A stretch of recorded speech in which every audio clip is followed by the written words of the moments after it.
Bonjour à tous, aujourd'hui on se retrouve pour une vidéo critique. C'est une nouvelle sorte de vidéo que je vais faire dans laquelle je fais ma critique personnelle, bonne ou mauvaise, des films que j'ai vus au cinéma récemment. Et donc là, j'avais envie de vous faire la critique du film Blanche-Neige et le Chasseur, donc que j'ai vu il y a déjà une semaine et demie. Mais j'arrivais pas à me décider à faire la critique, donc voilà, donc là je me suis décidé, je la fais, comme ça ce sera fait, je serai content, voilà. J'espère qu'elle vous plaira, il n'y a pas de texte préparé, il n'y a rien du tout, je vais juste vous donner mon avis, comme ça, de but en blanc, sans préparation. Donc Blanche-Neige et le Chasseur, j'ai un petit poster qui est juste là. Donc si ce film vous dit quelque chose, voilà, il vient de sortir, hein, il est encore au cinéma même d'ailleurs, donc voilà.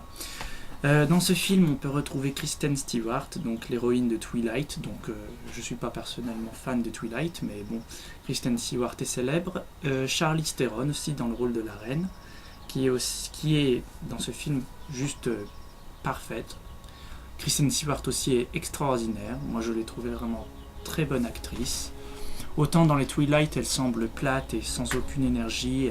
On dirait qu'elle a toujours le même jeu dans Twilight, en fait, que il n'y a pas de changement dans son personnage, mais dans Blanche-Neige, elle est vraiment très bien. Dans le rôle du chasseur, il y a Chris Hemsworth, donc c'est un acteur qu'on a pu voir dans Thor. Donc moi je l'ai pas vu, parce que j'ai pas vu Thor, c'est pas trop mon genre de film, les Marvel, tout ça. Donc on a pu voir cet acteur dans ce film.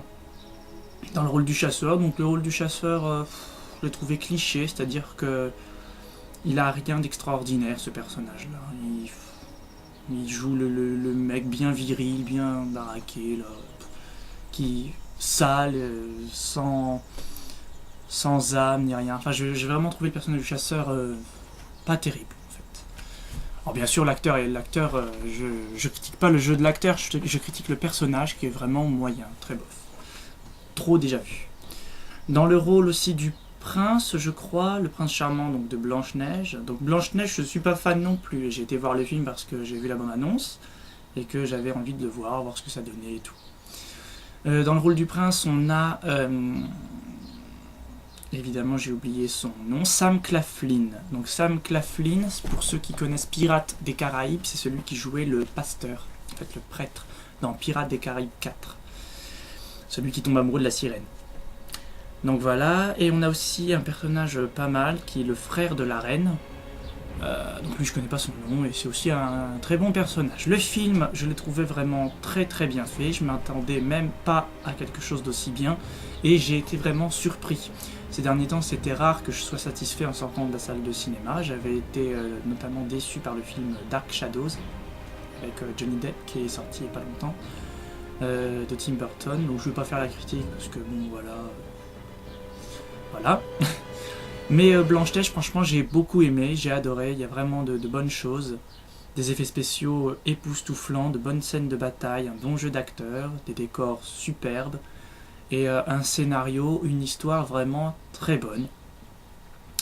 Et voilà, donc tout est bien. Il y a quelques scènes qui sont bien sûr un peu lentes, où ça peine à reprendre du rythme.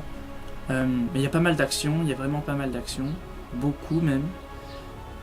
Et c'est bien filmé, c'est bien réalisé. Le réalisateur d'ailleurs, Rupert Sanders, donc ça commence à Rupert Grint. Rupert Sanders, c'est son premier film et franchement il se débrouille vraiment très bien. Donc voilà, je suis pas déçu de Blanche-Neige et le Chasseur. Et j'attends le DVD, je vais peut-être pas l'acheter direct à sa sortie quand même parce que bon, ça coûte cher, hein. Mais ouais, c'est un film que je vais prendre en DVD. Donc la sortie du DVD est loin, hein, je pense dans 3-4 mois, voire plus. Et voilà, donc Blanche-Neige m'a plu, j'ai bien aimé. J'avais pas vu la précédente version parce qu'il y avait eu un autre Blanche-Neige qui est sorti juste avant, enfin un mois avant, mais c'était un film de comédie cette fois-ci. Celui-là je l'ai pas vu.